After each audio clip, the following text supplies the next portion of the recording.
saudades de vocês. Hoje a gente recebe aqui Thiago Calvino, meu amigo, assim, de longa data. Não é, Calvino? Longa data, Longa cara. data. Não vamos falar de quão longa é, não. Em algum momento a galera vai descobrir, não mas... vamos falar de tão longa, mas uma curiosidade é que quando a gente pegou esse imóvel aqui da Benlock, não era Benlock ainda, a gente recebeu um grupo de uns 10 amigos e o Calvino tava, né? Eu tava no primeiro evento da casa. Acabamos de lembrar disso, né? Caraca. Primeiro evento. Não, ia entrar aqui foi uma nostalgia. Foi nostalgia, né? Irado. É legal ver as coisas mudando. É muito assim, maneiro, né? muito maneiro. Até meu quarto que tava ali no canto. Já é, o Calvino já dormiu aqui, né? Pra vir fazer... Calvino do Rio, né? Vinha Rio de fazer Janeiro. trabalho em São Paulo, pegava um quartinho aqui que hoje é um almoxarifado. Qualquer hora eu tiro tudo dali e volto a dormir. Bom demais. E o cenário, gostou? O cenário novo? Muito maneiro. Eu tava olhando aqui, eu vou copiar em casa. Reparou no Zarri atrás aqui? É, isso aí, na época, a gente usava, né? Usava, né? E Usava. esquentava bastante. Esquentava, pesado. tinha que calcular quantos a gente podia ligar para não derrubar a luz da casa, para saber se ia precisar de gerador, Não. se era um gerador pequeno, se era um caminhão gerador. Sim, isso é bizarro, né? Pensar que aqui a gente colocou aquele B7C, né? Aquela lâmpadazinha com bocal E27 ali da Aperture, e assim, puxa nada de energia, né? Ah. Pra você ter noção, tudo isso aqui tá ligado em tomada normal de um quarto, que era um quarto até de um amigo nosso que morou aqui, né? Do Will. A vida tá muito fácil. É, tá muito A bom. vida né? tá muito fácil. Tá. Hoje em dia tá muito fácil. Controlado pelo celular. A pelo vida menos. hoje tá muito fácil. Tá muito fácil, muito tá fácil. muito fácil. Mas a gente vai falar disso lá no final, né? Facilidade no final. Conta pra gente, Calvino, como começou no audiovisual? Por que escolheu o audiovisual? Eu não escolhi, eu acho que ele me escolheu, na real. É bem por aí. Eu meio que penso que foi assim. Eu, como a maioria das pessoas que tá no audiovisual, Era eu vim da música. Eu sabia. E eu sempre fui muito ligado, assim... Anos 90, MTV... No início dos anos 90, MTV era TV aberta. UHF. Ninguém nem sabe o que é UHF e VHF, né? Sim. Sinal de antena. Eu sei ainda, tá? Tá. 36 anos, sou de 88. Acho que Cassis de 95. Não 95. sabe do que se trata. E, quando você nasceu, eu tava vendo MTV. Mas eu peguei MTV aberta ainda. É. Mas aí já Aí- era decole e tal, uma coisa. Aí... Eu sempre gostei, assim. Eu tenho memórias de ter 7, 8 anos de idade e ver clipe do Faith No More, sabe? Falei, caraca, que é muito irado. Era muito diferente pra gente, né, que cresceu ali nos anos 90. Era tipo assim, ou você assistia as novelas, né, Globo, SBT e tal, Exato. ou você tinha ali na TV Cultura uma coisa muito infantil, Rá-Tim-Bum, Castelo Rá-Tim-Bum e tal, ou uma coisa muito cult, tipo Cartola tocando Pode crer. samba, uma meia luz, assim. Pode crer. Chegou MTV com cor, com gente descolada. E música era, sei lá, no Domingão do Faustão tinha lá o momento playback da música. Não tinha nada disso. Aí a MTV... A MTV era as bandas mesmo tocando, né? Exatamente. A MTV era o auge. E aí eu comecei a ver aquilo ali... Quando pequeno, sempre me interessei. Sempre achei muito irado. Quando eu comecei a tocar, eu sempre participei muito ativamente dessa parte audiovisual, mas assim, ativamente dando pitaco aqui, dando pitaco ali. E eu lembro que minha banda na época, que chamava Asterisco Zero, a gente ganhou um concurso da Claro, aquele Claro que é Rock. Era um concurso enorme, que ganhava um videoclipe gravado, na época era gravado em película. Então... Caraca, foda. Não, Pô, animal. bonito, Porra, estamos falando de 2003 ou 2004. Eu Orçamento gosto de 40 mil reais. Eu gosto de lembrar essa época porque eu também já tinha banda nessa época, já estava engatinhando ali. Não tinha o trabalho feito mais ou menos, né? Ou era um negócio era muito profissional, ou você não tinha. Porque não tinha o meio do caminho. Não tinha um celularzinho Não assim tinha. pra você fazer seu próprio conteúdo, colocar em algum lugar. Não Não, tinha. tipo, ou você ganhava o concurso da Claro, ou você tinha algum contato que ia te levar no Domingão do Faustão, ou você ia ficar tocando com Ou seus tu, amigos. sei lá, né? descolava uma mini DV e tu não tinha nem como capturar e editar, e como é que edita É. aquilo, e decupar, enfim. O eu negócio acho- meio Hermes e Renato, né? VHSzão, sem produção nenhuma. exatamente. Então, e aí eu lembro que daquilo ali, e é muito, muito engraçado que o diretor, né, que era o Matheus, virou meu amigo. Depois eu trabalhei com ele. Que irado. Depois eu vinha trabalhar com ele. A gente fez um filme na Olimpíada do Rio, que ele me chamou pra fazer a fotografia do filme. Eu falei, pô, muito irado. A Irado. volta que o mundo deu, assim. Sim, é. E aí, nesse videoclipe, eu já me lembro de ficar vendo, cara, como é que troca o rolo da câmera, tá? Cara, luz, não sei o que, maneiro. E depois, 2010, 11, assim, 9, 10, 11, eu tinha uma outra banda chamada Score, que a gente fazia mais shows na estrada e tal. A gente tinha as nossas mini DV. Sim. E aí a gente filmava os shows, aquela coisa de aluga o carro, vai para não sei onde, não sei o quê. Sim. Sempre tive um pouco disso ali. E durante um tempo eu fui produtor de música. Por que eu estou contando isso tudo? Eu era produtor de banda, e só que eu enchi meio que o saco, não aguentava produtor mais. Produtor de banda, produtor musical ou produtor de estrada? De estrada. De estrada. De estrada. ir pra rua viajar. De ir pra rua viajar. Eu fui produtor do Forfã por um tempo. Resolver. Não, eu viajava, éramos 16 pessoas viajando. Sim, resolveu o amplificador que faltou, o cabo uma que não tonelada de equipamento e eu, cuidando disso tudo. Sim. E aí, acabou não rolando mais, eu meio cansado e tal, porque eu trabalhava durante a semana no escritório, final de semana ia pra estrada. Ah, tinha aí, essa também, né? Nem todo mundo conseguia viver 100% da música naquela época também, né? Não, mas era um escritório... no escritório da música. De entendi. produção, entendeu? Então era uma jornada dupla. Era uma jornada, e literalmente dupla, porque eu também tinha uma agência de marketing digital voltada pra música. Ah, então você estava super envolvido. Eu sempre fui super envolvido com a música. E eu acho que, inclusive, isso me fez não ser um músico frustrado. Tá. Eu perguntei isso porque a minha história é completamente diferente. É o músico frustrado. Então eu nunca tive o sentimento de músico frustrado, porque eu sempre estive com a música ali. Eu não estava tocando, mas eu tive com a música ali. Mas estava no backstage vendo a galera tocar. Isso, e trabalhava com marketing. Então, tipo, nessa época eu era produtor de estrada do Forfã e eu cuidava da carreira do Gabriel Pensador digital, Los Hermanos, Planta e Raiz. A gente fazia toda a estratégia digital dessa galera. E aí, em 2011, 10 para 11, saí da estrada. E como a gente não tinha como gastar o dinheiro na estrada, né? Porque assim, você trabalha durante a semana no escritório. Sim. Final de semana você vai para a estrada. Aí tu vai ganhando dinheiro, onde você gasta? Você não tem final de semana. Teu domingo, teu sábado é segunda-feira. Eu tinha um dinheirinho guardado. Quando eu saí da estrada, eu falei, tá aí, audiovisual.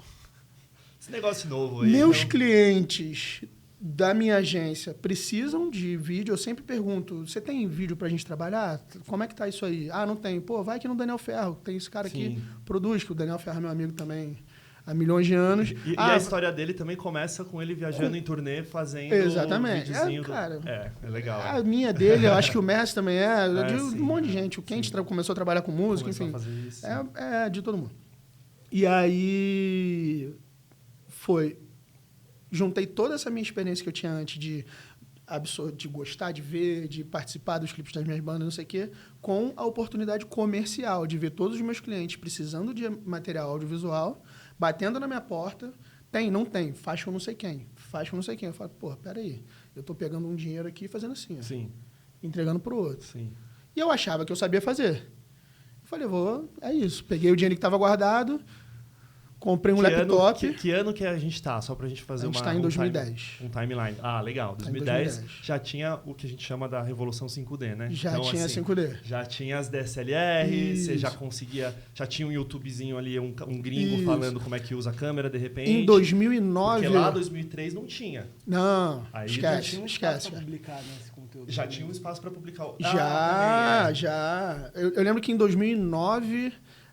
A minha banda, o Score, gravou um clipe que algumas cenas foram feitas de 7D, que foi logo que lançou a 7D, e algumas cenas com uma Panasonic que ainda era de fita. Uma mini DV. Sim. Fita mini DV, né? Provavelmente. É isso, assim. Já era cartão, mas era daquela estética de câmerazinha de handcam, assim. Entendi. Foi um mix ali, o montalk do Score. E aí, isso tá muito marcado na minha cabeça também. E aí, eu comprei um laptop, porque entre os dois investimentos, o laptop para mim era melhor, porque eu tinha um monte de amigo que tinha câmera para eu pegar emprestado. Sim. Então, o meu sócio na agência, que é o Marcos Sketch, ele tinha uma T2i. Sim. E ele me emprestava a T2i e eu já tinha meu laptop para editar. E aí eu comecei. Aí o meu primeiro trabalho foi um making-off de um clipe do Forfã. Que bacana. Então começa com o Forfã. Eu já começo... sou amigo dos caras há mais de 20 anos, né? A gente tinha banda junto, tocava junto, enfim. E aí legal que você falou também que tinha já o lugar para colocar esses vídeos, né? Já tinha o YouTube. Você começou falando da MTV, assim, é legal traçar esse paralelo, né? Porque ali, né, final do 2000 até 2010, ainda era uma época de ouro para clipe, né? Então, assim, a galera ainda precisava de clipe.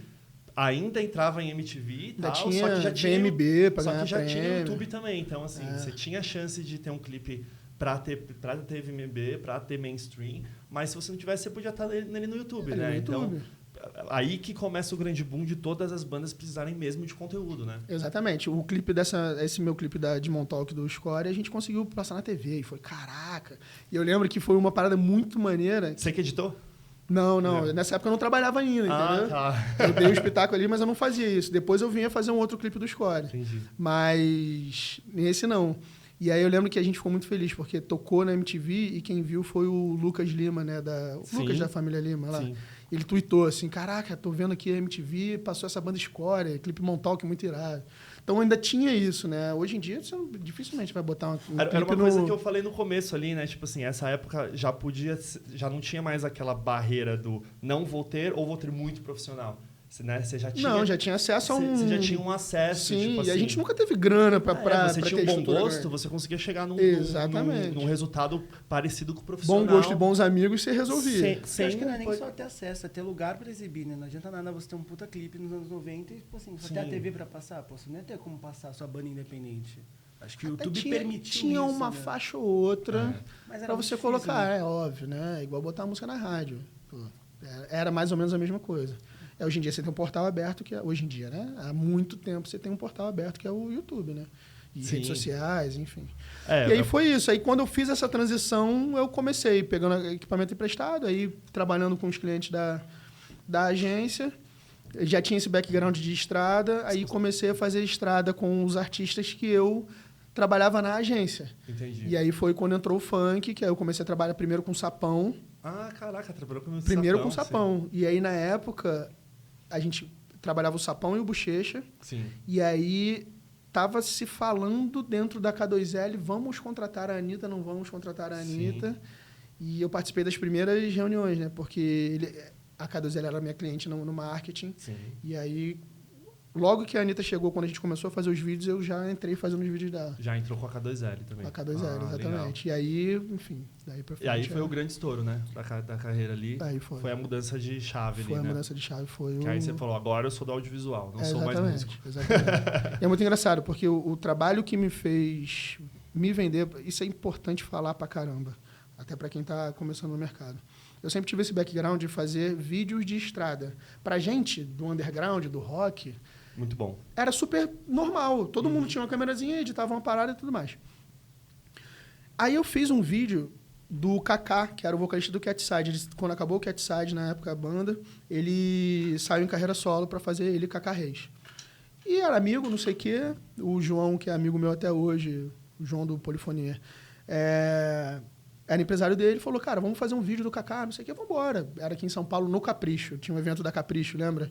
Aí a gente saiu do... Tinha um evento da Capricho que chamavam os bonitinhos da Capricho, Eu lembro tinha dos Colírios música. Caprichos, conheci então alguns, era são tipo, meus era a amigos junção... até mesmo hoje. universo. Era uma junção de todos eles com Tá. música, tá ligado?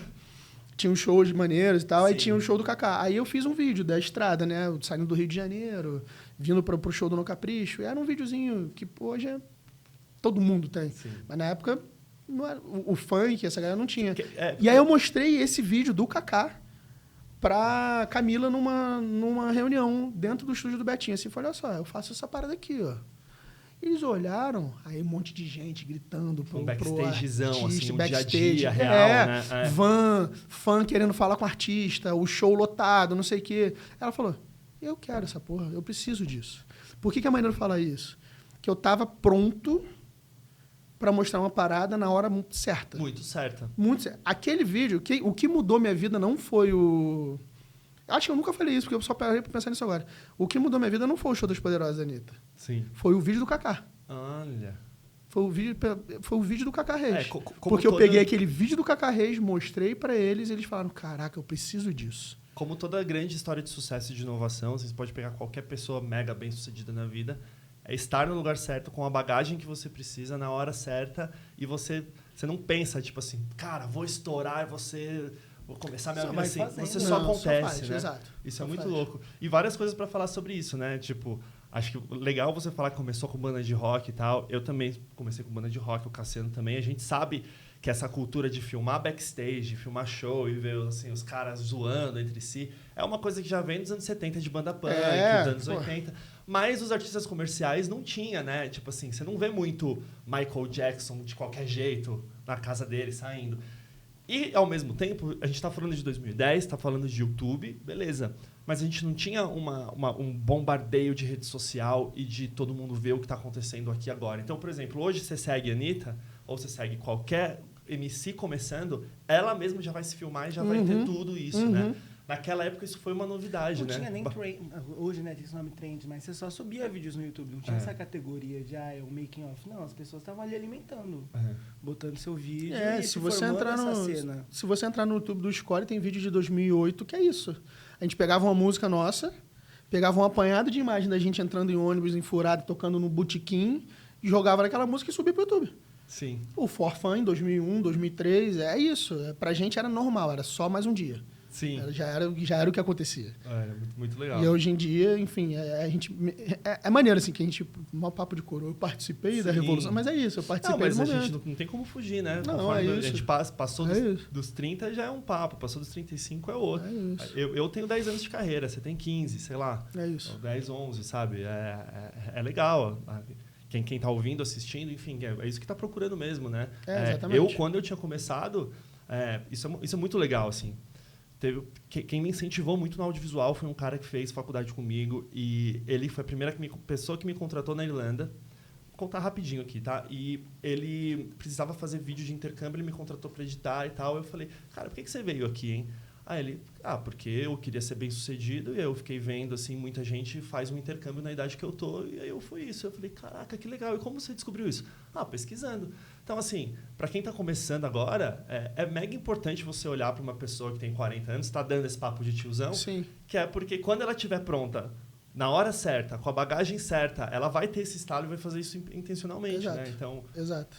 Eu, assim, zero culpa de falar que é papo de tiozão. Tenho super orgulho de tudo que a gente viveu, porque né? é experiência, exatamente.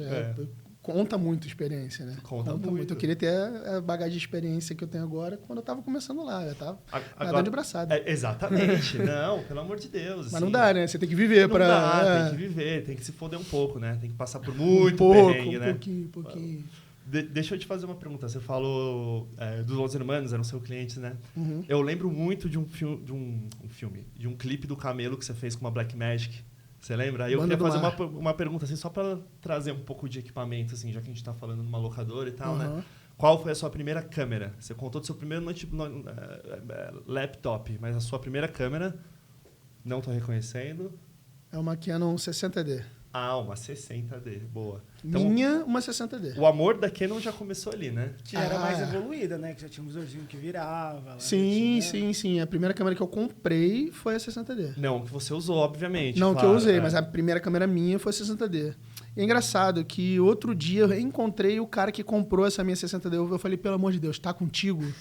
Ele, não, eu vendi. Eu falei, puta, eu queria recomprar essa câmera. Eu queria recomprar essa câmera. Eu fui esses dias na casa de um amigo meu que comprou a minha primeira câmera, que foi uma GoPro 2. Ele comprou por, acho que R$150 em 2015, sei lá, pra pôr atrás do cachorro. Aí eu fui lá e falei, mano, você lembra de uma câmera e tal? Aí ele abriu uma gaveta aqui e tava a câmera toda suja. Eu falei, pelo amor de Deus, me vende, eu pago o triplo. Ele, não, tá aqui, eu ia jogar fora. Eu falei, cara, não, a primeira câmera a gente tem muito carinho, né? Mas... suou essa câmera aí? Fez muita coisa com ela? Fez o Show das Poderosas. Fez o Show das Poderosas, claro. Então, eu fiz o Show das Poderosas de 60D e 5D. 60D e 5D.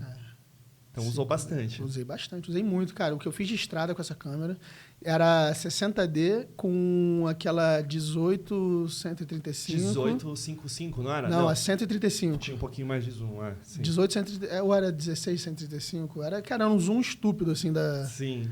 Não, acho que era 18. 18-135, que era um kit, a né? linha de plástico. De plástico, kit, isso.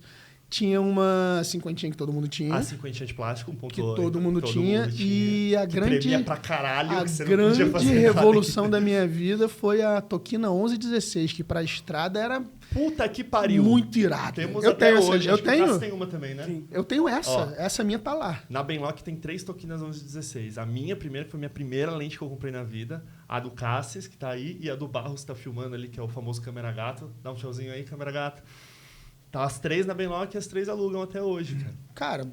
Cara, Mas sabe por que eu comprei na época? A minha primeira câmera, assim, eu tive a GoPro, lógico. Depois disso, eu já juntei dinheiro e aí eu tava entre pegar uma 6D2, só que aí lançou a Blackmagic 2.5K. Você lembra, né? A quadradinha, não formatava cartão dentro, não tinha bateria. mas já tinha 6D2? Não, 6D1, desculpa. 6D1, 6D2 foi bem depois, Aí eu acabei pegando a Blackmagic. E assim, nossa, novato total, assim. Tipo, o maior tesão na câmera, saca? Chegou, eu já gravei tudo. Eu saí da 6D pra ter uma Blackmagic. Eu lembro quando você tinha Blackmagic. E, inclusive, esse filme do Camelo, eu tenho certeza que você fez de Blackmagic. Aham. É. Fiz. Esse eu consegui... Na época, assim, né? Era muito ligado à textura, assim. Eu conseguia perceber a câmera direto. Todo mundo tem essa fase, né? De se importar muito mais com o equipamento e depois começar a se importar com a criatividade. Como foi isso pra você? Porque pra mim foi totalmente equipamento. Depois que eu comecei a valorizar a criatividade. Cara, eu não sei onde foi o estalo disso. Eu sempre... Na verdade, pra mim, nunca foi o equipamento. Eu nunca quis ter um equipamento específico. Eu sempre gostei de textura. Você falou esse nome? Textura é ótimo. E pra mim, a Blackmagic, ela me ganhou na textura. Ela me ganhou eu não tive a 2.5K, eu tive a 4K. A 4K. A 2.5K era melhor. Era melhor. Todo mundo fala, tá. A textura era melhor. A 4K, mas... Era melhor, a 2.5 era melhor. Esse clipe da Banda do Mar tem muito mais 2.5K, que eu peguei com o Zoreba emprestado. Ele tinha 2.5 e eu tinha 4K. Zoreba do Rio. Tá. Eu peguei com o Zoreba dele, me emprestava direto essa câmera pra... E aí eu tenho um pouco da 6D, porque ela não fazia slow, né? Então tem que o outro de slow... Cara, o que a gente fazia... Que no meio passa. O que a gente fazia para ter um slowzinho de 60 quadros era... Porque era 720, Sim. cara. Era 720, tinha que esticar para... Enfim. Não, tinha aquele plugin lá que nunca funcionava, esqueci o nome também. Enfim, agora tem muita inteligência artificial que faz muita coisa, mas tinha um plugin específico... Para melhorar um pouco Para colocar frame onde não tinha. Para colocar frame onde não tinha. Enfim. Era bizarro. Mas eu sempre fui pela estética. E aí foi quando eu comecei a conviver com mais gente do mercado e entender que a galera do mercado, quem trabalha, não quem fala que trabalha, quem trabalha está muito mais preocupado com a entrega do que com qual equipamento eu vou ter na minha casa. Sim. E aí eu ia atrás da estética que cabia no meu bolso. Sim. Então, assim, eu sempre gostei de Canon e sempre fui nas câmeras da Canon, porque para mim era a estética mais bonita e dentro da linha da Canon, o que cabia no meu bolso? Aí eu ia lá e pegava. E a Blackmagic veio com essa parada do 4K. Eu falei, vou ter uma câmera 4K. E log e também, ela né? tem, a gente tá log, ali de 2012, ProRes, log. 13, 14. Para você ter log na Canon, você tinha que ter o pluginzinho. Magic Lantern. É. Magic Lantern. Que tipo assim, a galera da Canon falava, perdeu a garantia, eu não encosto mais nisso aí não, vai explodir, opa. É isso. Cara, eu vi um vídeo esses dias, cara, de um cara que pegou uma 5D pra botar o Magic Lantern e fazer uns negócios, tipo, botar uns RAW pra rodar, assim. Vou te mandar isso depois, eu achei bem maneiro.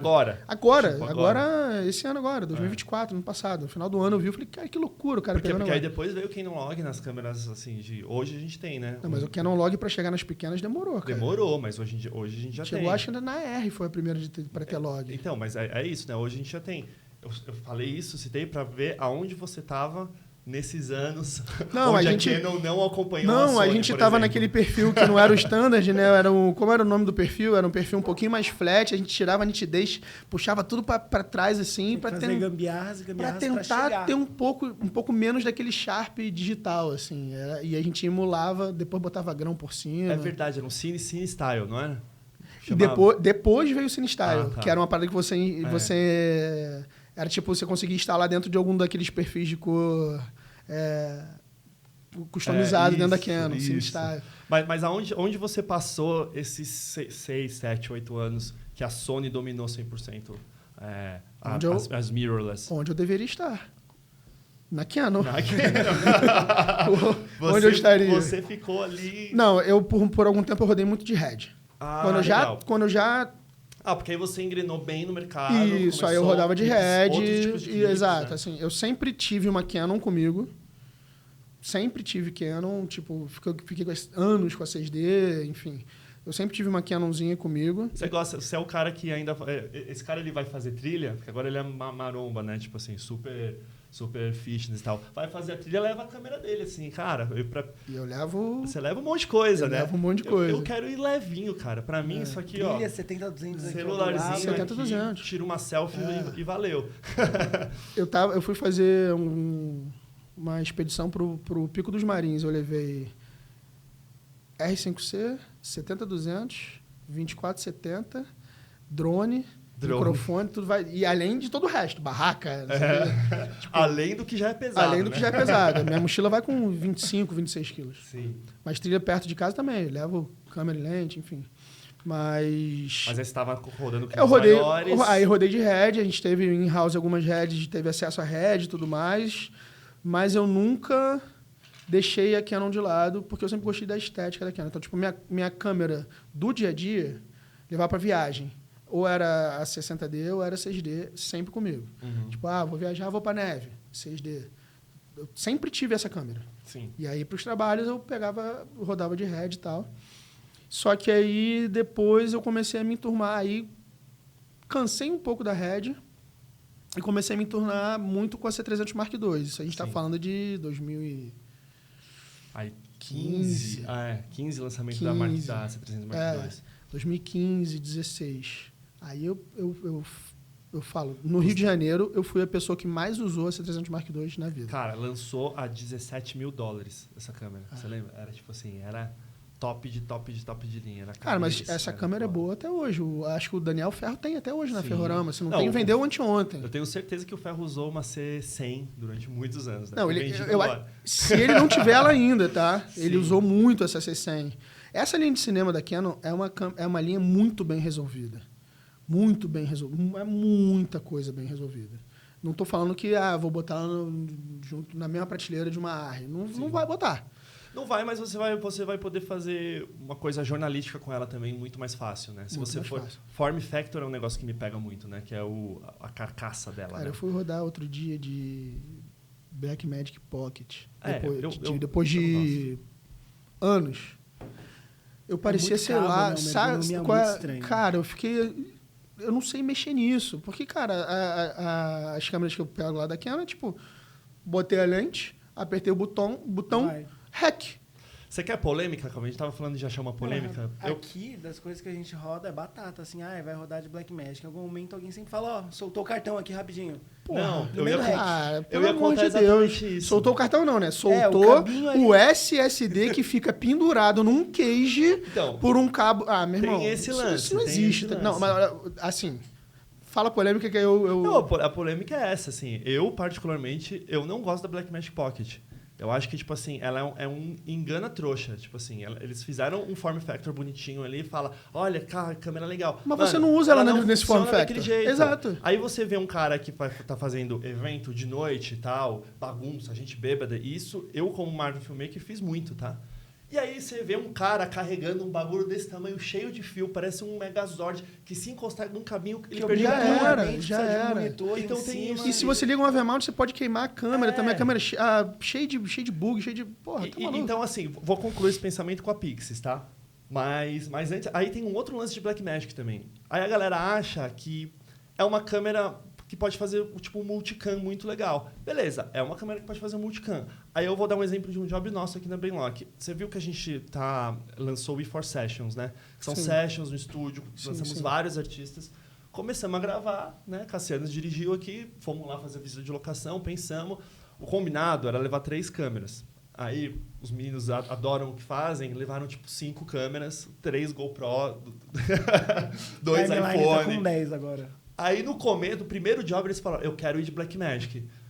E aí eu tenho uma visão que eu, assim, tô na produtora com os meninos, óbvio, mas tô muito na locadora também. Então, assim, a gente tem 5 Blackmagics. Tirar 5 para levar num job, eu não atendo meus clientes de Blackmagic.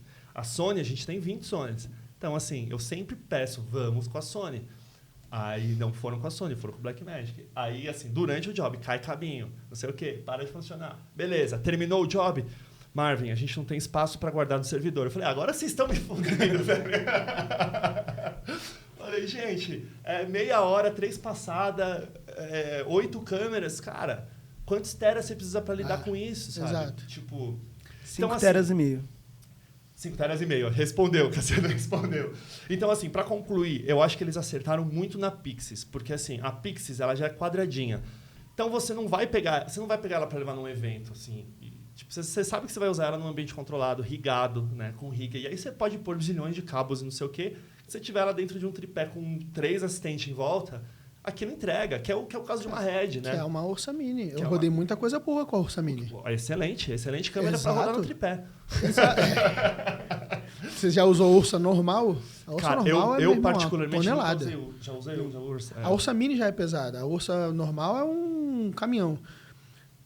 Só para também não acharem que eu sou o cara que odeia completamente assim, entre... Não, então, eu não odeio a Blackmagic. Eu quis causar é polêmica, mas ela funciona, eu acho né? que tem que... A pessoa... Eu odeio o trabalho que me dá usar a Blackmagic, porque o que ela me entrega de imagem, legal. Só que a que custo? Exatamente. A que custo? Ó, Calvino, para você entender o que a gente passa por aqui, Benlock, produtora e locadora. Então, assim, você imagina você trabalhar numa produtora onde você tem uma opção de 40 câmeras. Aí você fala, o que você quer rodar? Tipo assim, você não vai pegar a câmera mais foda para um job que você vai pôr 8 câmeras de uma pessoa tocando violão. Não. Sacou? Você não vai pegar, você não vai pedir 8 Rs. Você tem que saber o que vai entregar. Você vai num evento para fazer uma pessoa sozinha, 2 entradas de áudio. O que você vai querer? Você vai querer uma câmera com 2 entradas XLR para você fazer, tipo, entre aspas, você vai lembrar dessa expressão, câmera no ombro, televisão. Né? Isso. Então, assim... C300. C300. Estamos falando de tem do form factor. 2 XLR ali, acabou. Uma câmera resolve. Eu falei jornalismo, mas quando a gente fala jornalismo, ttelevisão, tira um pouco de glamour, né? Eu não tiraria esse glamour. Mas para não tirar um glamour, vamos pôr documentário. Doc. Então vamos fazer um doc. Mas é isso, cara. Mas não só. Eu rodei muito clipe. Mas muito clipe de C300 Mark II e depois de C300 Mark III. Sim. Rigadinho, bonitinho, exato. Não, do jeito que tem que ser uma câmera de cinema. Porque além de ter... Aí a diferença para uma câmera broadcast de televisão para C300, né, que estamos falando. E até a linha da Sony também, para não deixar a Sony de lado, a FX6 é legal e tal. Além de entregar o form factor bom para você ser one man in go, assim, sozinho, fazendo um doc, te entrega um arquivo bom se você quiser. A imagem e o arquivo. E, tipo, tudo. Assim, você vai olhar, bonito. Você vai pegar o arquivo, consigo mexer.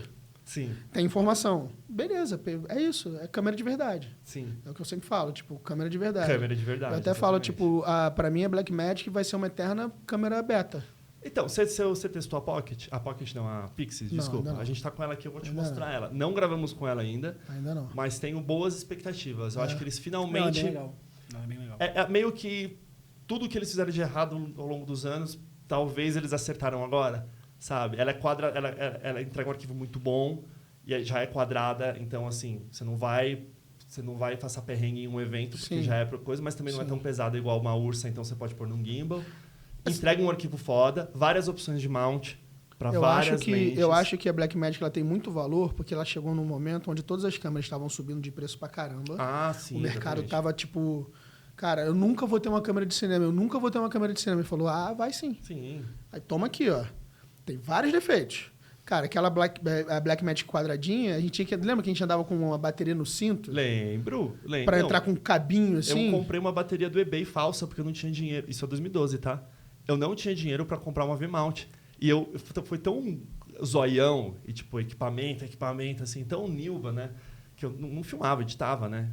Comecei a filmar com isso. Aí eu falei, vou comprar essa câmera. Chegou, aí eu falei, mano, onde tira a bateria? Não tirava. Aí que eu vi que não tirava a bateria. Aí eu falei, tá. Aí eu liguei pra interna. loja lá, falei, viu, preciso de uma bateria. Tem essa opção aqui. Aí, velho, tipo assim, eu tinha pago 2.000 euros na câmera. Era tudo que eu juntei de dinheiro a minha vida inteira, na época. Paguei na câmera. Não sobrou absolutamente nada. Aí ele, eu tenho a bateria aqui, mais 350 euros. Eu, velho, eu vou levar mais um ano pra juntar isso. Aí comprei uma no eBay qualquer e ficou. Eu lembro que a minha bateria era uma caixinha, assim, pequenininha, que vinha num saquinho com um clamp que tu botava na cintura, saía um cabo e tu ligava na câmera. E a gente, cara, eu e Fio rodamos... Rodou muito, né? Muito com isso aí, com a bateriazinha na cintura. Porra. Muita coisa. Você já contou quantos clipes você rodou? Não contei. Não contou? Não contei. Bizarro. Engraçado, é né? bizarro, Nunca... É bizarro. Eu lembro que uma vez quantos anos só com clipe, assim? Eu lembro que uma vez eu contei os mais bombados para ver view, né, de YouTube, assim. E passou de bilhão, assim. Sim. Eu falei, caraca, que loucura, bilhão de visualizações, views, de visualizações no somatório dos... Você sabe, Cassiano, quantos clipes você rodou? Tá na conta? Não. Perdeu a conta, né? Nunca contei. Nunca contou. Eu nunca contei, mas assim... Eu nunca contei, mas eu consigo. Eu rodei poucos, assim. Porque eu sinto que o projeto você vai, tipo assim, entregou é do mundo, você já tá pensando no próximo, então você nem... Meio que isso. O Shima vinha, né, e ele falava, rodei mais de 150 clipes, mas ele fez uma conta, tipo assim, ele trabalhava na Condzilla, ele trabalhava 5 dias por semana, ele rodava 3 clipes por semana, ele pegou quanto tempo ele trabalhou, dividiu ali e falou, rodei mais mas de 150. mas provavelmente rodou. É certo. Se bobear, rodou mais de 200. Com certeza. Porque os caras rodavam muito ali. Rodavam muito. Mas eu acho que mais de 100, com certeza. Mais de 100, com certeza. Mais de 100, com certeza. E aí, qual que Se eu parar pra contar aqui rapidinho, eu chego em 60 com facilidade. Sim. É legal o número dos views, né? Big numbers, né? A gente que também atende muito corporativo aqui na produtora, já acaba pegando um pouco do linguajar, né? Dos jargões. Assim. E eu tenho uma marca que foi muito boa. Institucional é os big numbers. O primeiro clipe a bater 100 milhões no YouTube, clipe brasileiro a bater 100 milhões, foi um que eu fiz. Foi o Show das Poderosas da Anitta. Foi o primeiro videoclipe brasileiro no YouTube a bater 100 milhões de views. Hoje em dia, 100 milhões, um monte de... Sim. Enfim. Ela tem clipe de bilhão. Eram outros tempos. Isso, 2013. E lembro que a gravadora Warner fez uma comemoração dos 100 milhões de views, que foi o primeiro clipe no YouTube a bater 100 milhões. Sim, K2L feliz da vida na época. Óbvio. Lógico, né? Óbvio. E aí... Videograma começando ali, né? Começando a dar dinheiro. Ainda dava muito dinheiro, né? Mas, enfim. Muito louco. E aí, qual foi o momento ali que começou a ir para o outro lado da sua vida? Porque agora você falou que você não tá mais rodando muito clipe, né? Tem duas coisas. Quer contar um perrengue de clipe fudido? Então, vamos botar um momento polêmica. Trago aqui Thiago Calvino, ele vai contar o clipe mais difícil que ele rodou na vida dele, a partir de agora com vocês. Então... E com quem? Pior artista, com quem eu não posso não falar? Vamos falar Cara, nome. tipo, eu dei aula... Político não deixa. Eu dei, vamos contar uma história sem nome? Eu dei aula sem nome. Eu dei aula recentemente para uma turma enorme, eu contei mais ou menos a história, a galera queria muito saber quem era o artista, eu não posso falar de jeito nenhum, eu posso ser processado.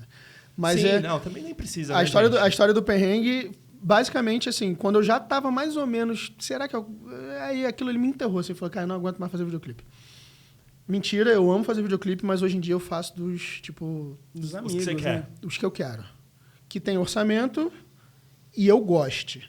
Tipo, eu não quero mais passar perrengue para fazer videoclipe, porque eu amo fazer videoclipe. É aquele gráfico das bolinhas, né? Tem que juntar 3 coisas pra valer a pena. Então, tipo assim, tem artistas que eu adoro trabalhar, que, por exemplo, o Melim, eles são artistas, eles hoje em dia pararam, assim, mas eu acho que só do Melim eu devo ter feito uns 20 clipes. Que bacana, velho. Que bacana. Muito parceria, muito... Então, assim, o dia que... E eles estão todo mundo em carreira solo. O dia que cada um deles me ligar, eu falo, agora... Vambora, vamos fazer. Porque são pessoas que eu gosto de trabalhar. Adoro o convívio, o trabalho, a forma como tudo... Beleza. Eu lembro que eu fiquei quase 1 ou 2 anos sem fazer clipe. Aí o Biel, que era o MC Biel, me ligou e falou, qual é, Calvino? Como é que tá? Não sei o que. Porra, agora, mano. Vambora. Era um cara que eu trabalhei lá atrás. Eu fiz o clipe do maior hit dele lá atrás. Foi ótimo trabalho. Ele me chamou, pô, vambora, vamos fazer. Qual foi o hit? Só pra foi Química. Boa. De Black Magic. Quadradinho. Black Magic quadradinho. Você filmando ainda. Óbvio. Sim. Com aquele shoulder rig que era tipo azulzinho, Spider? Um negocinho que assim. dobrava tudo, desdobrava, ficava mole. Horroroso. Nossa, como eu usava aquilo. Eu acho que aquele meu eu doei, velho. Não lembro, como eu usava aquilo. Maior perrengue. Maior perrengue, Missão, vai, vamos lá. Artista novo de gravadora. Cara, pouco orçamento. O que você acha da gente conseguir fazer clássico, né? Uma história que 2 clipes conversam entre eles e a gente grava numa diária só. Me ajuda, bababá, vamos resolver. E realmente a galera que me contratou da gravadora são e eram muito parceiros. Muito parceiros. Então, assim, não dá para falar que não. Na época que eu tava ali, ó, clipe. Não, isso aí em qualquer área, né? E o nome tipo disso assim, parceria. Se você tem um cliente que você sabe que o cliente precisa de você você vai atender ele. Exatamente. Isso é o básico que eu falo pro pessoal comercial aqui dentro da produtora quanto da locadora. Não é porque esse artista novo eu não faço mais. Não, é legal a gente falar pra quem tá ouvindo também e tá começando e é freela. O freela também tem a mesma parada. Tipo assim, Sim. você é um freela, você sempre faz o freela pra mesma produtora e tal. A produtora precisa de você. Assim, eu até aconselho um negócio assim, você tá com um job de uma pessoa que nunca te chamou e uma pessoa que sempre te chama. Vai em quem sempre te chama. Né? Para o que vai continuar te chamando. Porque, assim, querendo ou não, as produtoras são seus clientes quando você é um freelancer. Então, assim, você tem que encarar ele como um cliente. Você tem que abrir uma exceção de vez em quando. Você tem que valorizar. Exato, é parceria. Então, não tem como não falar não nesse cliente. Exatamente. E eles sempre foram parceiros. Eu lido com essa galera até hoje. Enfim, muito de boa, muito maneiros. Beleza, vamos fazer. Aí montamos lá o roteiro, montamos o clipe, estrutura, começamos o dia, todo mundo vibe lá em cima. Porra, irado. Roteiro, todo o roteiro aprovado, todo o roteiro, shortlist, moodboard, tudo aprovado pelo cliente, pela gravadora, empresário, todo mundo. Começamos a rodar. Rodamos, não sei o que, babá, gravamos umas cenas. Aí tinha umas cenas românticas. Gravamos as cenas, vamos não sei o que. Daqui a pouco, o artista foi trocar de roupa. Demora pra descer. 2 clipes no mesmo dia. Eu já, falando com a AD, cadê? Aí a produção batendo cabeça. Aí eu não tava entendendo. E atrasa. Daqui a pouco atrasa. O set todo montado, luz. Equipe olhando pra você com cara de tacho. Precisamos conversar. A artista começou a bater pino. Ficou louca porque o namorado ia ver as cenas que ela tinha gravado e a vida dela ia acabar. Então já tinha gravado umas cenas Isso. e ia continuar o clipe. Ou seja, passou pela fase do roteiro, ela aprovou, tudo ali pra na hora. Não, e não foi antes de gravar. Foi gravando. Foi depois de gravar. Com o set rolando, o equipamento todo no alto, taxímetro rodando, o catering esperando para dar a hora da janta, ligado? Tipo, o estúdio querendo cobrar uma hora extra. Quem mais quanto cobra, dinheiro quem mais envolvido? gosta de cobrar, quem gosta de mais e aí, cobra, assim, não vou gravar. Não vou gravar. Eu falei, cara, como assim não vai gravar, não sei o quê? E assim, eu tenho um contrato assinado onde eu vou entregar 2 clipes para a gravadora.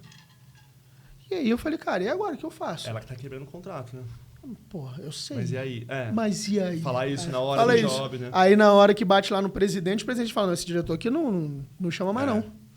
Então, isso é uma coisa que agora que eu enxergo muito mais um ambiente estruturado como uma empresa, né? Então, assim, você é uma produtora, você está fazendo um clipe, tem uma locadora. Então, assim, de um tempo para cá, eu me foquei muito mais a estruturar isso aqui como uma empresa do que como ser o cinegrafista. Sim. Enfim, eu enxergo isso. Você tá fazendo esse clipe, você tem o lance do contrato, mas, tipo, essa é uma bucha que você, como diretor, você não tinha que resolver isso. Mas eu sou dono da produtora também. Então, é esse o problema. Então, assim, você é o produtor executivo, dono da produtora, comercial, atendimento, tudo junto. Só que ainda tem que ser o diretor que tem que estar feliz, sorrindo, e motivar a equipe e a artista. E né? tratando bem a artista que estava quase acabando com a minha carreira. E às vezes filmando também. Nesse aí, assim... Nesse não tinha, mas você enxerga uma possibilidade disso acontecer. Não, né? eu já... Todo clipe eu não consigo. Quando eu começo a enxergar um takezinho ali, eu falo, cara, não, dá a câmera aqui, deixa eu fazer um negocinho aqui. Sim. Porque eu gosto. Sim. A verdade é que eu gosto muito de fazer essa porra. Mas é isso. E aí, atrasamos 3 ou 4 horas dentro do set. A artista saiu, foi embora, voltou. E a gente teve que fazer 2 ou 3 cenas muito corrido. Inventamos adaptação de roteiro na hora. Aí eu já conversando com a gravadora, cara, ó, é isso, fala com o empresário. Porque, assim, eu tava tentando me cercar do máximo possível. Tá ciente do que o máximo possível pra bomba não estourar em mim, né? Sim. Não, e você é um cara muito calmo também, né? Eu sempre Conheço, fui calmo e centrado. Eu sempre fui um cara muito calmo Eu conheço gente que... Não, dentro do set... vai gravar o carro. Dentro do set, a bala tá comendo, o bicho tá pegando, eu tô ali, ó... Sim, tranquilo. Tem que ter, né? Tem que ter. Então é isso. Uma qualidade muito grande. Não vai ajudar em nada eu ficar estressado. Eu só vou estressar mais todo mundo. E Exatamente. se dá pra eu resolver, eu resolvo. Se não dá pra resolver, deixa arder e vou me estressar por causa dessa porra. Mas aí é isso. E me cerquei disso tudo, de falar com a gravadora, ó, tá acontecendo isso, eu não consigo, não dá. Vou ver o que eu consigo fazer. Eu ainda consegui entregar 2 clipes. Mas aí depois eu fiz a conta, eu olhei pro quanto saiu, e aí nisso eu já estava fazendo publicidade, já estava fazendo uma outras coisas, eu falei, cara, vou pisar um pouquinho no freio dessa parada aqui, agora eu entendi, isso é um ponto importante, então, gente. Então, é o maior perrengue e também é a virada de chave para Não é que foi... Assim, eu já vinha fazendo. O videoclipe foi muito irado, porque eu já vinha, por causa do clipe, sendo visto por agente. Tipo, o comercial de rede de supermercado no Rio de Janeiro, os comerciais musicais eu que fazia. Né? Vou gravar aqui o Neguinho da Beija-Flor no Carnaval, eu que dirigia. Sim. Gravar o Nego do Borel, Ludmilla, era eu que fazia, sabe? Sim. A galera já começou a me chamar. Comecei a fazer... Aí, por causa desse tipo de publicidade... Eu era Supermercado Guanabara. Não, Mundial. Não, Mundial, é supermercado. Aí, aí, quando você entra nessa publicidade do mercado, a outra publicidade já te chama. Aí você já começa a fazer umas outras coisas. Desculpa, você muda o nicho, né? Foi mal. Tudo bem. Achei que precisa de um paninho, turma. Vou pegar rapidinho lá. Erros Não, do podcast. Esse pessoal vai ter que cortar. Essa parte vai ter que cortar. Mas você entra no outro... Muda de nicho, né? Quando você começa a fazer isso. Quando você começa a entrar em um, assim, uma coisa vai levando a outra, né? Vai. Você começa a ser visto, você começa a fazer esse tipo de coisa e... Vamos esperar limpar aqui. Melhor, já que vai né? cortar. Vamos cortar, né? Melhor. É que assim, é isso que eu tô falando, que a gente não sabe a linguagem ainda, sabe? Mas pra mim, eu acho que um podcast da Benlock, tudo bem se entrar uma pessoa e ajudar a limpar a mesa e cortar, sabe? Com a sua maquiagem? Não queria que fosse uma coisa descontraída, que a gente pudesse dar risada também, sabe? Sim. Diretor desastrado que derrubou a água. Só te dei trabalho. Não. Tipo assim, pegar um chá aqui no meio do papo. Então, eu não achei seu chá, inclusive. Era eu peguei um pouco do Éder. Era pra pegar do Éder. Era do Éder mesmo. Meu chá é o do Eu Éder. fiquei lá gravando Marvin. O bom é que você tá gravando ainda, dá pra mandar pro Éder depois. Não, eu falei pra ele, Éder, vou pegar um bolo do seu chá pra dar pro Marvin. Se você não sabia, Éder, o seu chá sumiu por causa do mar. Toda vez que some, ó. Chá acabou. Toda vez que some, ó. Toda vez que some, Éder. Mas, voltando aqui, até perdi o foco. Quando você faz a publicidade musical, você tá na publicidade. Aí a outra publicidade já te chama pra trabalhar. E aí vai, entendeu? Sim. Então, assim, não teve um... É de novo um caminho natural, né? As coisas só vão indo. E assim, eu acredito muito em energia, esse tipo de coisa assim, né? Eu nunca falei, eu odeio fazer clipe, eu não quero fazer clipe. Porque eu não quero me fechar pra fazer clipe. Eu quero fazer clipe maneiro. Quero fazer clipe legal que eu gosto de fazer, que é um projeto legal, que é interessante, que eu não vou passar perrengue. Às vezes um perrengue é até maneiro, mas que vale a pena pelo projeto. Se você estiver entre amigos, passando um perrengue na praia, vai ser muito legal. Cara. Tipo, a gente fez uma correriazinha de um projeto do Melim, os últimos clipes que eu fiz, na verdade, eu acho. Não lembro. Uns clipes do Melim, né? E era um clipe que a gente era externa e choveu pra caralho no Rio de Janeiro, não tinha como rodar. E era um clipe na montanha. E assim, vamos subir a montanha pra gravar no topo, fazendo trilha, carregando os artistas, equipamento, não sei o que lá. Agora, brother. Eu costumo... Agora, por quê? Porque é um clipe que eu achei maneiro de fazer. São pessoas muito maneiras trabalhando comigo. E eu sei que aquilo ali eu vou ficar felizão que eu vou entregar um clipe bonito, porque aquilo ali é o que eu tô querendo fazer. Aí, beleza, aí eu faço. Eu costumo chamar esse tipo de trabalho, assim, é mais do que você fazer um trabalho, é você gerar uma memória, né? Você tá vivendo também, você não tá trabalhando. Exato. A gente foi gravar um clipe e tomou café no topo da montanha vendo o sol nascer. É legal cristalizar isso, né? Nessa ideia. Você chegar num ponto que eu vou falar, eu só vou gravar um clipe se eu estiver vivendo também. Não é? Cara, isso é maneiro. Bonito, né? É maneiro. Pro corte. Esse aqui eu fiz pro corte, tá, pessoal? Maneiro, porque é isso. É legal. É viver, cara, exatamente. Assim, e a real, cara, que eu acho que a gente vive tão pouco. Eu, hoje em dia, vivo tudo. Sim. Eu só penso em viver. Sim. E isso, inclusive, mudou muito a minha forma de ver trabalho. Então, e aí, nesse momento, voltando pro perrengue, eu falei, cara, não tá valendo a pena. Sim. Não tá valendo a pena. E não é só dinheiro. Sim. É óbvio, cara, eu fiquei até um pouco mal acostumado que meu telefone não parava de tocar. Sim. E aí tu se vê num lugar, cara, o que eu vou fazer em outro lugar se o meu telefone tá tocando aqui direto? Vamos fazer um clipe, Calvino, vamos fazer um clipe. Mas será que é isso? Será que é só isso? Sim. Será que a gente continua tendo os desafios profissionais também, sabe? E, enfim, aí esse momento eu falei, não, chega. O desafio profissional acho que é o que motiva qualquer um, assim. Eu, por exemplo, eu sou inquieto. Eu sou muito inquieto. Então, assim, fiz milhões de coisas na minha vida como filmmaker para várias produtoras no começo. Depois fiz muito casamento. Aí eu cheguei a um ponto que eu não aguentava mais fazer casamento. Aí comecei a fazer clipe. Aí eu cheguei a um ponto que eu não aguentava mais fazer clipe. Aí fiz corporativa. Aí dirigi live. Sabe? Então, assim, eu tô sempre mudando. Aí fiz uma marca de roupa, que é a Belloc Wear, que as coisas, sabe? Tô sempre inventando alguma coisa pra minha cabeça. Tipo assim, agora pra mim tá gravando e tá aparecendo e fazer é uma coisa que me motiva, sabe? Uma coisa que me deixa animado. Então, assim... Eu achei maneiro te ver como host de podcast. Tá legal. Eu tô tentando gravar mais. É uma coisa que todo mundo sempre falou pra eu fazer e assim a gente acaba não fazendo, né? Sempre foi um cara bom de resenha, pô. Bom de Por que resenha, não vai fazer a resenha na frente da câmera? Não sei, a gente não sabe, né? Tipo assim, por que você não começou a treinar antes? Também, né? Verdade. Por que você não malhava em 2004? Também. Porque eu era um trouxa. A gente não tem esse insight. Mas a minha teoria é isso. A gente precisa chegar numa zona de conforto para enxergar a felicidade em outro lugar e conseguir evoluir, né? Eu me enxergo muito assim, né? Mas só para terminar de clipe, eu queria fazer mais uma polêmica, perguntar mais uma coisa. Você acha que esse lance de você sair um pouco do clipe também tem a ver com o lance da época de ouro de clipes meio que ter acabado? Porque tem o lance da Anitta ter falado que não vale a pena pro artista fazer o clipe e tal. Ela falou isso? Você não viu isso? Não, você vê que eu tô muito dentro do mercado de videoclipe, né? Prêmio Multishow. Foi ela que falou. Ela falou, gente, a gente gasta tanto dinheiro de fazer um clipe e não dá retorno. E assim, enquanto ganhava o clipe do ano. Enquanto ganhava o clipe do ano. Só que assim, eu e o Cássio, a gente trabalhou muito com música. Qual é, né? Anitta? Não mete essa, pô. É que assim, eu entendo o lado dela comercialmente. Pensando assim, eu invisto 50 mil reais pra fazer um clipe que vai me dar não sei quantos views, vai passar a TVZ. Porque, olha só... Aí, olha só pra concluir o raciocínio. Ou eu pego 50 mil reais e faço 5 dias de estúdio fazendo call to action, fazendo viralzinho, gravando versão da minha música, fazendo 1000 TikToks, que vai dar um retorno e vai atingir muito, muito, muito mais gente. Visualizer, você tá entendendo? Então, assim, olhando pro lado business, eu concordo um pouco, sabe? Mas dá dó. Não é só olhar o business. Isso que eu ia falar, é só business? Não, mas eu comecei a falar olhando pelo lado business.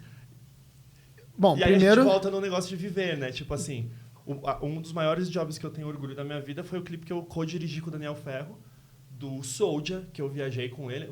Esse clipe é muito irado. Muito irado, muito né? irado. E é o melhor job da minha vida. É tipo assim, a pessoa que eu sou hoje é por causa das letras do Soulja quando eu ouvia de 14 até 20 anos. Quando eu tinha 29, o Ferro me botou numa van com eles pela América Latina, 4 cidades. Fiquei amigo dos caras. Os caras falaram, Marv, hey Marv, hey Marv. E tipo assim, mano, sem brincadeira, até me arrepia. Quando eu vejo esse clipe, eu falo, cara... Vivi. Assim, vivi. Não fiz um clipe, vivi. É isso. São os clipes que eu vejo do Melim em Los Angeles. Sim, que legal. A gente foi pra lá fazer a gravação do disco, a gente gravou 14 ou 15 clipes. E todo o registro de estúdio da banda, tudo, irada. Tipo, não é só pelo videoclipe. Os videoclipes são muito bonitos. Sim. Mas a gente viveu, eu, Ricardo e Orelha. Sim, né? Zoreia, né? Deu uma orelha. Orelha de São Paulo. Que tá lá. Chororó. É verdade. Que tá lá, pô. Orelha. Exato. Fiquei na casa dele, pô. Dormi ali no sofazinho dele. Então, Orelha. Grande abraço. Orelha é irada.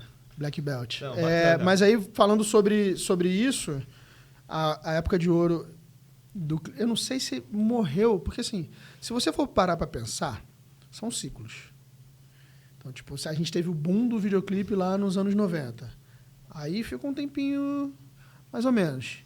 Início dos anos 2000... Que tem a ver com o lance que a gente falou desde o comecinho ali, que era para você ter uma banda estourada, estar no mainstream, você precisava ter um clipe para passar na MTV. Isso, é isso. Esse é a época dourada tanto é que a gente não, eu ganhei um clipe de graça. Não, sim. Isso. Não, a gente pegou como consumidor, não como fazendo esses clipes. Exato. Não. Aí, criança, enfim, eu acredito ainda que volta. Porque eu vejo uma molecada... Pô, acabei de dar aula para 120 alunos. Então, e eu vejo uma molecada muito querendo fazer essa parada. E eu acho que é daí que vai vir esse novo movimento, assim. Mas sim, eu acho que eu saí na hora certa, assim. Sim. Eu apertei o botão de eject na hora certa. Ainda tem, o Fio ainda faz clipe e ainda faz bons clipes. Sim. Ele ainda consegue ter uns orçamentos para trabalhar, não sei o quê, eu acho maneiro. Sim. Só que a gente tá falando de quantas pessoas? É o Fio...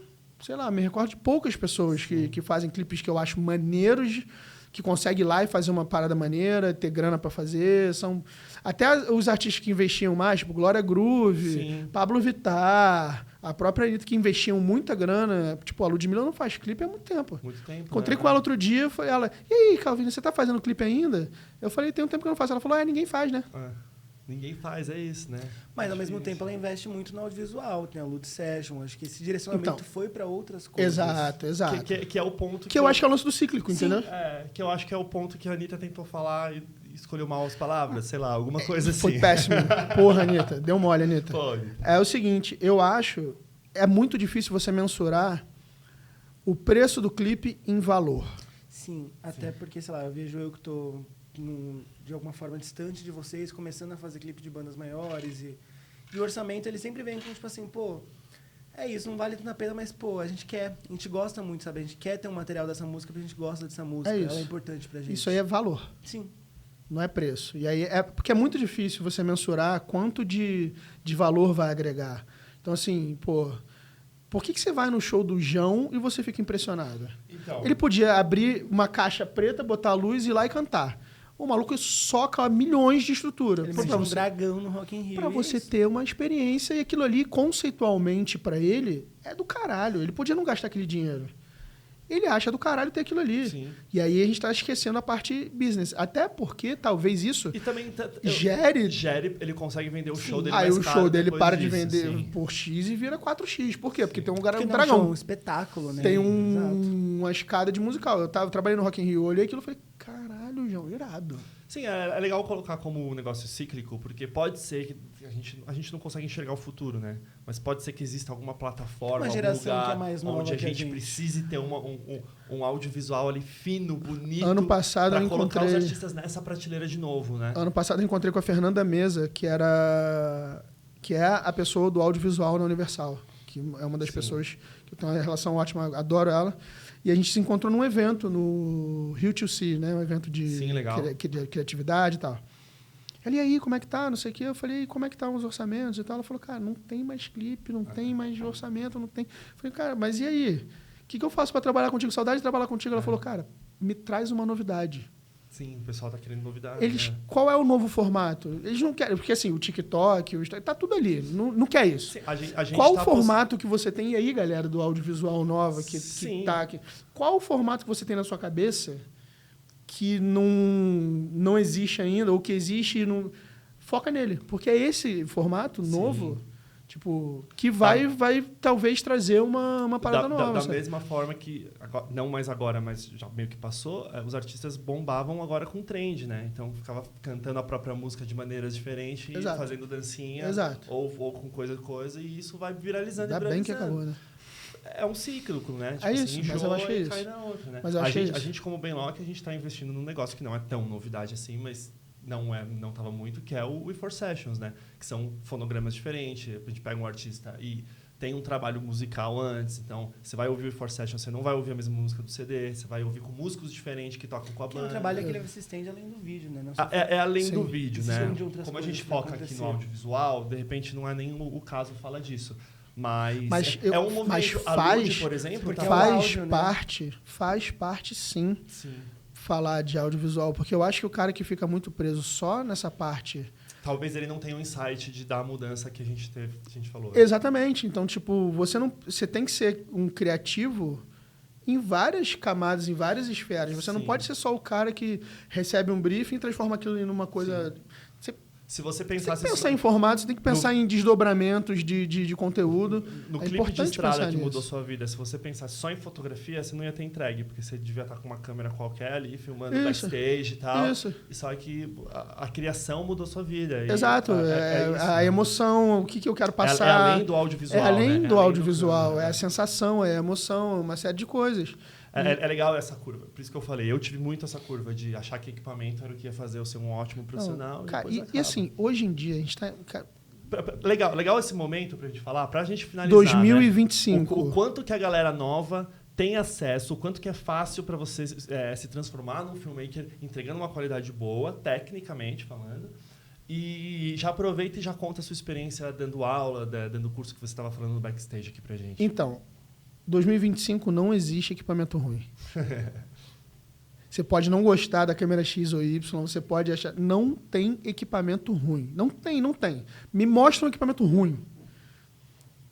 Ruim. Não, Você pode não querer usar tá bom. determinada... Mas, Sim, ruim não tem.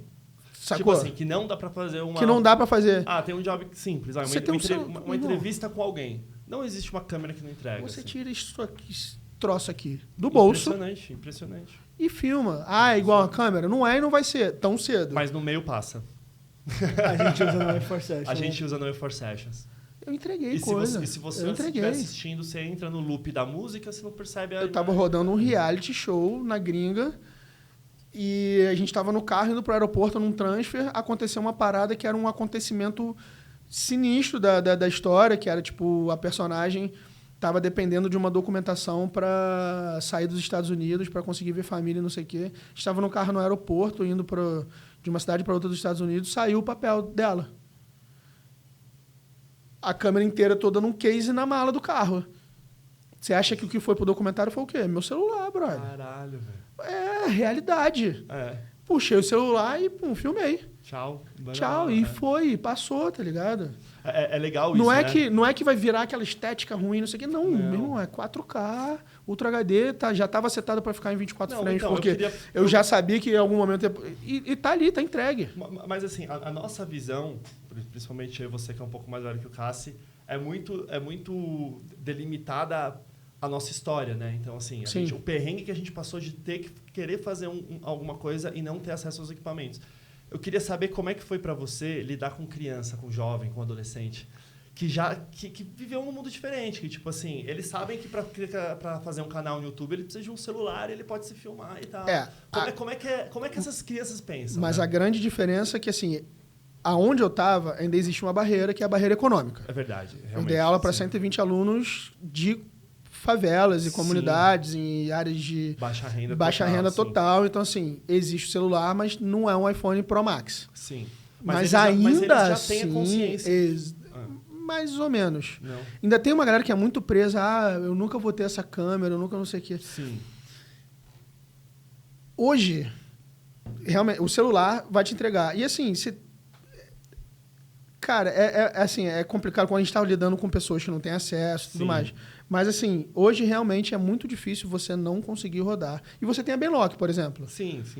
Beleza, você começar no mercado, você tem que mostrar o trabalho, é muito mais fácil você começar a rodar quando você tem equipamento. Você tem que ter uma câmerazinha, não sei o que lá. Mas você consegue começar a rodar umas coisas no celular. Sim. Conteúdo mobile hoje, você começa a rodar, junta a moedinha ali e pega uma Canon R100. Sim. Com uma lentezinha do kit por 4 prata. R$4.000 é bastante dinheiro para quem não tem nada. Com certeza. É muito dinheiro. É muito dinheiro. São 3 salários mínimos do Brasil. Pô. Exatamente. Foda, E tem gente que vive com um ou menos. Sim, exatamente. E a maior parcela são números bizarros. Mas assim... Mas se você compara o que a T2i entregava, que era a primeira câmerinha de entrada, pô, entrega muito Só mais. que paralelo a isso, uma coisa que eu botei muito na cabeça deles é tipo assim... Eu conto sempre essa história para eles. Quando eu comecei no audiovisual, eu não fui aprender audiovisual primeiro, porque eu também nunca fiz curso, não foi minha faculdade. Quando eu comecei a fazer audiovisual, não tinha conteúdo sobre audiovisual no YouTube em português. E eu estudei minha vida inteira em escola pública, sempre fui meio preguiçoso de estudo e estudava em escola pública que não tinha acesso ao inglês. Então eu tive que aprender a falar inglês para aprender audiovisual. E perturbei o Daniel Ferro. Sim. Foi isso que aconteceu comigo. Então, assim, hoje você tem AV Makers, você tem YouTube, você tem uma série de coisas que é uma facilidade de você ter o conteúdo. E eu via a molecada falando, pô, mas eu tenho que estudar isso aqui online, porque eles também tinham que fazer uma parte do curso online na AV Maker. Eu tenho que fazer isso aqui online. Eu falo, abre o teu celular agora e deixa eu ver quantas horas você tem de tela aberta no Instagram. Exatamente. Não fala para mim que você não foco, tem tempo para estudar na AV Makers. Fala que você não estudou porque você estava fazendo outra coisa. Sim, legal. Mas hoje você tem muito acesso. Qualquer pessoa com um celular e acesso ao YouTube consegue aprender a fazer audiovisual. O que você vai fazer com o audiovisual? Aí é com você. Aí é com você, porque as possibilidades são infinitas. Lá já tem uma galera que eu dei aula que está fazendo conteúdo para... Ontem eu estava trocando ideia com uma aluna minha, com a Andy. Ela, me mostrando o plano de mídia dela e um vídeo que ela fez pro lançamento de um restaurante na Rocinha. Bacana. Maneiro o vídeo. Ela falou, o que você achou? Eu falei, me deu vontade de ir no restaurante. Pô, irado. Ela, ficou amarradona. E deu vontade. Celular, tá ligado? Ela me mostrou, não, tem um plano ouro que tem tantos vídeos por tantos reais, o plano tá se virando e tá fazendo com o celular na mão. E assim, Calvino, eu acho que... Isso a gente falou lá embaixo no off também, né? Mas a sensação pessoal de fazer isso. Eu acho que depois da nossa conversa aqui inteira, essa 1 hora de podcast, né? Passamos por várias coisas, assim. Primeiro, a sensação de estar vivendo. Uhum. Segundo, a sensação de estar fazendo alguma coisa nova. Né? E terceiro, ser grato por você estar fazendo parte da história. Agora, não só do mundo ou do cara que vai assistir o clipe que tem 100, sei lá quantos milhões de visualizações. Talvez mudando a vida de algumas pessoas. Mas mudar a vida de algumas pessoas, né? Sei lá, isso é uma coisa que me arrepia até de pensar. Cara, eu sempre falei assim, eu tive o canal do YouTube, mesmo que com poucos seguidores por um tempo. Volta e meia eu vou no Instagram, quando eu volto a querer lidar com rede social, eu volto e gravo um monte de vídeo pra falar. Eu não fiz faculdade, eu não estudei. Depois eu acabei fazendo direção de fotografia lá com o Alziro, tudo, mas todo mundo se forma com o Alziro. Sim. Mas... Agora é o Vitor Cine, né? Vitinho tá dando aula? O Vitor Cine. Pelo que eu vejo, assim, todo mundo dá aula, todo mundo tem aula faz com o Vitinho? Pô, sim, então o Alziro eu fiz também, ainda dá, acho que Bucareste. Tem o Gravando Bandas, que todo mundo faz do também. Derek, Do Derek também. Não, mas o Vitinho dá agora o Vitor dá no Gravando Bandas. Ah, é? Pô, o Vitinho é foda. E assim, tá uma galera da molecada fazendo. Pô, ele é muito bom, muito bom. Porra, o Vitinho é fotógrafo bizarro. Sim. Mas... perdi o foco aqui com o que eu tava falando mesmo. Da gratidão. Então, e aí eu sempre estudei buscando conteúdo. Se ninguém tivesse feito esse conteúdo, eu não tinha estudado. Então eu sempre quis devolver essa parada. Eu falo, tu quer virar influencer, quer não sei o quê. Pô, meu irmão, eu tenho minhas paradas aqui, eu trabalho, pago minhas contas, tá ligado? Já tenho meu equipamento, eu não quero ficar... Eu pego onda às 6 horas da manhã, mano, não quero ficar. Eu quero... de verdade, o que me motiva é isso. É minha aluna virar pra mim e falar, porra, cara, lembrei de uma parada que você falou, fiz isso aqui eu falo, porra, irado essa porra. Isso é muito maneiro.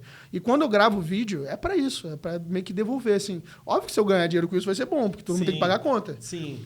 Mas o que me deixa mais feliz é devolver mesmo. Eu falo isso todas as vezes que me perguntam, porque eu aprendi desse jeito. E, mais uma vez, se ninguém tivesse feito o vídeo, eu não tinha aprendido. Então, o mínimo que eu posso fazer é tentar ao máximo colocar isso para que alguém veja e fale, pô, maneiro. Esse insight aí do Calvinho me ajudou em tal parada. Quando vem alguém me fala, porra, eu vi tua parada lá, me ajudou pra caramba. Pô, isso é muito irado. É igual ganhar cachê. Eu ia falar isso. A gente não vive só disso, mas é muito maneiro. Quanto fazer um job que paga muito bem. É isso. Tu receber esse feedback é muito irado. É muito irado. São sensações diferentes, assim. E aí fazer esse projeto... Mudar a vida de alguém é uma coisa que... E aí fazer esse projeto, que é um projeto muito maneiro, com uma molecada nova, molecada de 20 anos, 20... Tinha uma galera um pouco mais velha. Não foi só criança, adolescente. Então. Não, a galera que já é para mercado de trabalho a parada. Sim. É para pegar já sai lá podendo ser assistente de câmera, exatamente. É tipo, eu já chamo gente que foi meu aluno para trabalhar comigo. Legal demais, isso é muito bom. E a ideia é inserir no mercado de trabalho. Mas aí você pega essa galera, que é uma galera que está muito à margem da sociedade, sabe? Sim. E tá à margem mesmo. E você lidar com esse dia a dia e poder ajudar, talvez o cara... só romantiza viver fudido na favela quem não mora fudido na favela. Tá ligado? Sim. O cara que tá lá, ele gosta, ele tem orgulho de onde ele nasceu. Mas se ele puder sair dali e morar num lugarzinho ajeitado sem ouvir o tiro, tu não quer acordar com um tiro na tua janela, tá ligado? Sim. E você saber que, de alguma forma, você proporcionou com conhecimento, fazer com que a pessoa... Abriu uma porta, né? É você abrir uma porta. Fazer com que a pessoa entre no mercado de trabalho, ganhe grana, consiga fazer o sustento da família dele ali e sair dessa zona de risco. Porque, assim, é maneiro morar no Vidigal de frente para o mar. Sim. Mas a gente está falando de... turística, né? Exatamente. Não, a gente tá falando de uma outra realidade. Tinha aluno que não chegava no meu curso porque estava tendo operação e estava tendo tiroteio em casa. O cara não vai nem para o meu curso, nem para o trabalho, nem para lugar nenhum. Não é maneiro romantizar essa parada. Não. Acho que é isso. Para terminar, então... Quero saber quando você vai me convidar para ir lá para Copacabana para fazer um bodyboard com você. E que você fale um nome aí para quem que você quer ver sentado aí no seu lugar de próximo. Só um? Pode falar o próximo, mas quer falar alguns? O Fio já veio? O Fio não veio. Você é o primeiro. Veio o Massal. O Massal veio pra gente falar sobre as lentes e tal. Aí a gente assistiu o podcast e falou... Gente, vamos fazer mesmo esse podcast? Aí eu falei, não, gente, não vou ficar apresentando podcast. Aí o Barros ali atrás da câmera falou, não, papai, é um conteúdo que eu escutaria. Eu falei, então vamos. Pô, então, ó, chama o Fio. O Fio já falou que topa. Topa. Fio topa. É... Garchê seria uma pessoa legal, que faz umas coisas diferentaças. Exatamente. O próprio Shima, que hoje em dia saiu meio que dessa parte, Sim. tá indo para uma criação de conteúdo, de esporte, não sei o quê. Eu conversei com ele, estive na casa dele esses dias, tá focado em ser influenciador de esporte, corrida e tal. Se grava, se pensa nos conteúdos, bacana. Isso, e é um cara que vem do audiovisual, traz uma bagagem de audiovisual para entregar esse conteúdo. Então, isso. pode ser maneiro. Deixa eu ver quem mais. Cara, eu acho que é isso. O Bodybird em Copa. Ué, quando você quiser, que aí Então, semana que então é vem. isso, então beleza. Tô em São Paulo até segunda-feira. É isso, então, Calvino. Valeu Obrigado, demais, velho. Obrigado você. Pessoal, um beijo. Fiquem por aqui, que agora... Não fiquem nada. Vambora só. Vai, Tchau. só vai tomar uma cerveja. Preciso inventar uma finalização.